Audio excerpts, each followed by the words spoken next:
Hi అండి, welcome back to Priya's kitchen. ఈరోజు మన recipe healthy tasty breakfast. Idli కంటే చాలా హెల్దీ అండి. జస్ట్ ఆవిరితోనే ఉడికిస్తాం, చాలా టేస్టీగా ఉంటుంది. దీనికోసం ముందుగా ఒక బౌల్ తీసుకుని అందులోకి 1 కప్పు మినపప్పు యాడ్ చేసుకోవాలి. ఇది పొట్టుపప్పు అండి. ఈ ప్లేస్లో మీరు గుళ్ళు పప్పు కూడా యాడ్ చేసుకోవచ్చు. ఇప్పుడు ఇందులోకి 3-4 వంతుల వరకు వాటర్ పోసుకోవాలి. ఇది నానడానికి మనకి కాస్త టైం ఎక్కువ పడుతుంది. ఇప్పుడు దీన్ని పక్కన పెట్టేసుకుని ఒక చిన్న గిన్నె తీసుకుని అందులోకి గుప్పెడు రైస్ యాడ్ చేసుకోవాలి. ఇవి స్టోర్ బియ్యం అయినా లేదా మన ఇంట్లో వాడుకునే రైస్ అయినా పర్వాలేదు. ఇందులో కూడా కొన్ని వాటర్ పోసి ఈ రైస్ని, ఈ పప్పుని కనీసం 4 అవర్స్ అయినా నానడానికి వీటిని పక్కన ఉంచుకోవాలి. ఇవి బాగా నానిన తర్వాత మీకు మరలా నేను చూపిస్తాను. చూడండి, 4 అవర్స్ తర్వాత మీకు మరలా చూపిస్తున్నాను నేను. రైస్ చక్కగా నానిపోయాయి. పప్పు కూడా చూద్దాం ఇప్పుడు. 4 అవర్స్కి ఈ పప్పు కూడా చక్కగా నానిపోతుంది. అదే గుళ్ళి పప్పు అనుకోండి, 2 అవర్స్ అయితే సరిపోతుంది. ఈ పప్పులో ప్రోటీన్స్ ఎక్కువ ఉంటాయి. మనం గుళ్ళిపప్పు పాలిష్ పట్టిస్తాము, అది స్టోర్ ఉండడానికి కొన్ని కెమికల్స్ కూడా కలుపుతారు. అలా కాకుండా ఇలా పట్టుపప్పు అనుకోండి, చాలా హెల్దీ, చాలా టేస్టీగా ఉంటుంది. పప్పు కూడా ఒదిగిస్తుంది. ఈ పప్పు క్లీన్ చేయాలి అంటే ఇలా చేత్తో రబ్ చేసుకుంటూ వాటర్ని ఒక 3-4 సార్లు వంపారు అనుకోండి, ఈ పొట్టు మొత్తం పోయి చక్కగా ఇలా వైట్గా వచ్చేస్తుంది. మనకి గుళ్ళు పప్పు ఉన్నంత వైట్ ఈ పప్పు అయితే ఉండదు. అది పాలిష్ పడతారు, ఇది పాలిష్ పడతారు. ఇప్పుడు ఒక మిక్సీ జార్ తీసుకుని ముందుగా రైస్ యాడ్ చేసుకోవాలి.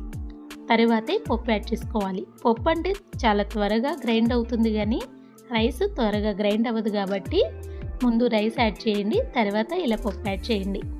ఇప్పుడు ఇందులో కొన్ని వాటర్ యాడ్ చేసుకోండి. ఆపుకుంటూ గ్రైండ్ చేసారు అంటే చక్కగా మెత్తగా గ్రైండ్ అయిపోతుంది.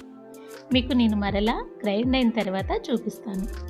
చూడండి, ఇంత స్మూత్గా గ్రైండ్ చేసుకోవాలి.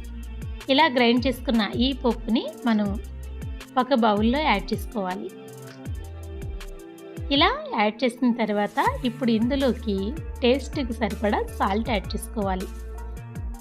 మనం ఇడ్లీ అంటే పిండి పులిసిన తర్వాత ఇడ్లీ ప్రిపేర్ చేసుకుంటాం, కానీ ఇది ఎప్పుడు రుబ్బేమో అప్పుడే దీన్ని ప్రిపేర్ చేసుకుంటాం. అందుకే ఇది అంత హెల్దీ. పప్పు చూడండి, చక్కగా ఇలా ఉండాలి, అంటే చాలా స్మూత్గా ఉండాలి. ఇలా రెడీ చేసుకున్న దీన్ని ఇప్పుడు ఒక గిన్నె మీకు చూపిస్తున్నాను కదా నేను. ఇది మరీ పెద్దగా ఉండకూడదు, అలానే మరీ చిన్నగా ఉండకూడదు. ఇలాంటి గిన్నె అయితే ఏదైనా ఇంట్లో ఉంటే దాన్ని సెట్ చేసుకోండి. అందులో కొద్దిగా నెయ్యి పోసి ఇలా గిన్నె మొత్తానికి అప్లై చేసుకోవాలి. ఇలా చేసిన తర్వాత ఇప్పుడు ఇందులోకి మనం రెడీ చేసుకున్న పిండి ఉంది కదా, ఆ పిండిని యాడ్ చేయాలి. మీరు తీసుకునే గిన్నె అంటే మీడియం సైజులో ఉండాలండి. ఎందుకంటే మళ్ళీ ఇది కుక్ అవ్వడానికి మనకి ఎక్కువ టైం పడుతుంది. ఈ గిన్నెకి మొత్తం యాడ్ చేయకుండా సగానికే యాడ్ చేయండి. పైన ప్లేస్ ఉంచండి, ఉడికేసరికి పైకి వస్తుంది. 2 సార్లు బీట్ చేసిన తర్వాత ఇప్పుడు స్టవ్ మీద ఒక పెద్ద ఇలా గిన్నె ఉంచి దానిలో 1 లీటర్ వరకు వాటర్ పోసి దీనిలో మనం రెడీ చేసుకున్న ఈ గిన్నెని ఇలా పెట్టాలి. కింద వాటరు ఈ గిన్నె మునిగేంత వరకు ఉంచొద్దు, సగాని వరకే వాటర్ రావాలి.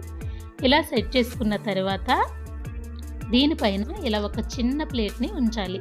మనం కుక్ చేసేటప్పుడు ఆవిరి వాటరు పడకుండా ఉంటాయి. ఇప్పుడు దీనిపైన మూత పెట్టేసి ఫ్లేమ్ని మీడియంలో ఉంచుకుని ఒక 5 నిమిషాలు కుక్ చేయాలి. మరొక 5 నిమిషాలు ఫ్లేమ్ని సిమ్లో ఉంచి కుక్ చేసారు అంటే మనకి కరెక్ట్గా కుక్ అవుతుంది. చాలా ఈజీగా ప్రిపేర్ చేసుకోవచ్చు. సేమ్ ఇదే ప్రాసెస్ని మీరు ఇడ్లీ పాత్రలో కూడా ప్రిపేర్ చేసుకోవచ్చు. స్టవ్ ఆఫ్ చేసిన తర్వాత మీకు మరలా నేను చూపిస్తున్నా చూడండి, చాలా బాగా కుక్ అవుతుంది. మూత తీస్తున్నప్పుడు పైన మనం ప్లేట్ వేసాం కదా, ఆ ప్లేట్లో వాటర్ చూడండి అలా పడతాయి. అందుకనే ప్లేట్ ఖచ్చితంగా వేసుకోవాలి.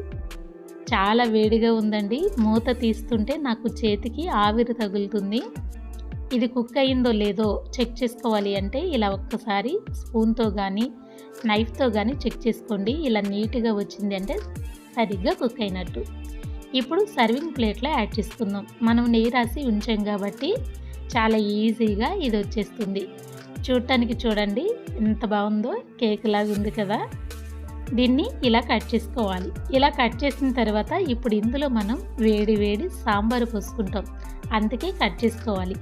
ఇలా కట్ చేస్తే ఈ పీసెస్కి అన్నీ సాంబార్లో చక్కగా మునిగి మనం తినేటప్పుడు చాలా టేస్ట్గా ఉంటుంది.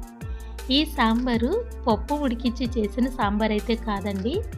మనం టిఫిన్స్లోకి అప్పటికప్పుడే 10 నిమిషాల్లో ఈ సాంబార్ని రెడీ చేసుకోవచ్చు. ఈ వీడియో కనుక మీకు కావాలి అనుకుంటే కామెంట్ సెక్షన్లో నాతో ఒక్కసారి షేర్ చేయండి. మీకు ఆ వీడియో కూడా చేసి షేర్ చేస్తాను. చాలా హెల్తీగా, టేస్టీగా, ప్రోటీన్ ఎక్కువ ఉండే ఫుడ్ ఇది. మీరు తప్పకుండా ట్రై చేయండి. Thank you.